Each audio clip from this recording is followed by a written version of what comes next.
Hello viewers, इस YouTube channel में आपका बहुत बहुत स्वागत है। टेट सी टेट परीक्षा 2025-26 के लिए बाल विकास एवं बाल मनोविज्ञान के महत्वपूर्ण प्रश्न नंबर 1। विकास के संबंध में कौन सा से कथन सत्य हैं? विकास की सभी प्रक्रियाओं के बीच संबंध होता है। नंबर 2, यह लगातार चलने वाली प्रक्रिया है। नंबर 3, विकास हमेशा रेखीय नहीं होता। प्रश्न नंबर 4, ऑप्शन 4, यह सभी के लिए समान गति से होता है। तो इसमें सही उत्तर है हमारा डी, 1 2 3 4। 1 2 3 4 यह सही ऑप्शन है, यानी चारों ऑप्शन सही हैं।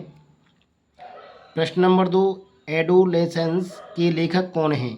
ये पुस्तक है एडोलेसेंस, इसके लेखक कौन हैं? तो इसका सही उत्तर है ड्रैगन इसके लेखक। प्रश्न नंबर 3, किसने कहा था किशोरावस्था बड़ी संघर्ष, तनाव, तूफान और विरोध की अवस्था है? Crow and Crow, Stanley Hall, Hunt, Simpson. तो इसका सही उत्तर है स्टेनली हॉल। यह स्टेनली हॉल का कथन है कि किशोरावस्था बड़ी संघर्ष, तनाव, तूफान तथा विरोध की अवस्था है। प्रश्न नंबर 4, निम्न में से किसने अधिगम सिद्धांत का प्रतिपादन नहीं किया? Thorndike, Skinner, Kohler, B S. Bloom. तो यहाँ पर बी.एस. जो ब्लूम है, इसने अधिगम सिद्धांत का प्रतिपादन नहीं किया है, बाकी ने अधिगम सिद्धांत का प्रतिपादन किया है। प्रश्न नंबर 5, शिक्षा में अवरोधन का तात्पर्य है किसी बालक का 1 वर्ष से अधिक समय तक एक ही कक्षा में रहना, बी, बालक का विद्यालय न आना, सी, बालक का विद्यालय में प्रवेश न लेना, डी, बालक एक द्वारा विद्यालय छोड़ देना। तो शिक्षा में अवरोधन का अर्थ है किसी बालक का 1 वर्ष से अधिक समय तक एक ही कक्षा में रहना, यानी वो एक ही क्लास में रहे, फेल हो जाए तो उसको कहेंगे शिक्षा में अवरोधन। प्रश्न नंबर 6, किस कौशल में पूर्व ज्ञान का परीक्षण आता है? प्रदर्शन कौशल, प्रस्तावना कौशल, उद्दीपन परिवर्तन कौशल, समापन कौशल। तो जब क्लास में पढ़ाया जाता है तो पहले पाठ से संबंधित प्रस्तावन बना प्रश्न पूछे जाते हैं और उससे हमें बच्चे के पूर्व ज्ञान, यानी उससे संबंधित बच्चे को क्या ज्ञान है, ये प्राप्त होता है। तो बी ऑप्शन इसका सही होगा। प्रश्न नंबर 7, किस सिद्धांत को पुनर्वलन का सिद्धांत भी कहते हैं? तो इसमें है हमारे पास क्रिया प्रसूत अनुबंधन सिद्धांत, उद्दीपक अनुक्रिया सिद्धांत, शास्त्रीय अनुबंधन सिद्धांत, सूझ का सिद्धांत। तो इसका पहला ऑप्शन सही है, क्रिया प्रसूत अनुबंधन सिद्धांत। इसको पुनर्वलन का सिद्धांत भी कहते हैं। प्रश्न नंबर 8, कौन सी अवस्था ब्रूनर के संज्ञानात्मक विकास सिद्धांत का अंग नहीं है? क्रियात्मक अवस्था, प्रतिबिंबात्मक अवस्था, आंतप्रज्ञ अवस्था, संकेतात्मक अवस्था। तो इसका सही उत्तर है सी, आंतप्रज्ञ अवस्था। प्रश्न नंबर 9, कौन सा संज्ञानात्मक क्षेत्र से संबंधित नहीं है? ज्ञान, अनुप्रयोग, अनुमूल्यन, बोध। तो यहाँ पर जो अनुमूल्यन है वो संज्ञानात्मक क्षेत्र से संबंधित नहीं है।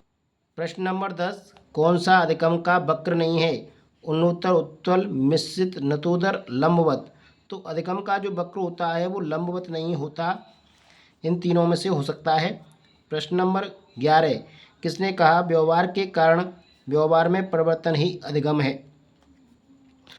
व्यवहार के कारण व्यवहार में ही परिवर्तन अधिगम है, यह कहना है गिलफोर्ड का। किसका कहना है? गिलफोर्ड का। प्रश्न नंबर 12, सूची 1 से सूची 2 को मिलाना है। Bruner, Ausubel, Glaser, Gardner. बुनियादी शिक्षण प्रतिमान, साइनेटिक्स शिक्षण प्रतिमान, अग्रिम संगठक शिक्षण प्रतिमान, संप्रत्यय उपलब्धि शिक्षण प्रतिमान, प्रचित शिक्षण प्रतिमान। तो इसका सही उत्तर है ऑप्शन सी, 1 का 4 ब्रूनर, संप्रत्यय उपलब्धि शिक्षण प्रतिमान, बी का 3 आशुबेल, अग्रिम संगठन शिक्षण प्रतिमान, सी का 1 ग्लेजर, बुनियादी शिक्षण प्रतिमान, और डी का है 2 गार्डन, साइनेटिक्स शिक्षण प्रतिमान। प्रश्न नंबर 13, समस्या समाधान का प्रथम चरण है परिकल्पना का निर्माण, समस्या की पहचान, आंकड़ा संग्रहण, परिकल्पना का परीक्षण। तो समस्या समाधान का प्रथम चरण है कि समस्या को खोजा जाए, कि समस्या की पहचान की जाए। तो पहला चरण हुआ है हमारा समस्या की पहचान करना। प्रश्न नंबर 14, समस्या समाधान के चरणों को व्यवस्थित क्रम में रखें। समस्या की पहचान, डेटा एकत्र करना एवं विश्लेषण। नंबर 3 समाधान पर विचार मंथन। 4 समाधान का मूल्यांकन एवं चयन। 5 समाधान को लागू करें। 6 परिणामों का मूल्यांकन करें। तो इसमें सही उत्तर होगा 1 2 3 4 5 6, यानी ये सभी क्रम जो हैं वो एकदम सही हैं। किसी समस्या को के समाधान के चरण कितने चरण हैं? 6 चरण हैं। प्रश्न नंबर 15 किसने कहा सीखना व्यवहार में उत्तरोत्तर सामंजस्य प्रगतिशील समायोजन की प्रक्रिया है? तो ये कथन है हमारा स्किनर का। स्किनर ने कहा सीखना व्यवहार में उत्तरोत्तर सामंजस्य प्रगतिशील समायोजन की प्रक्रिया है। तो ये थे कुछ 15 प्रश्न जो आगामी परीक्षा के लिए महत्वपूर्ण साबित हो सकते हैं। वीडियो पसंद है तो कृपया लाइक ज़रूर करें, चैनल को शेयर एवं सब्सक्राइब भी कर लें। वीडियो देखने के लिए बहुत बहुत धन्यवाद।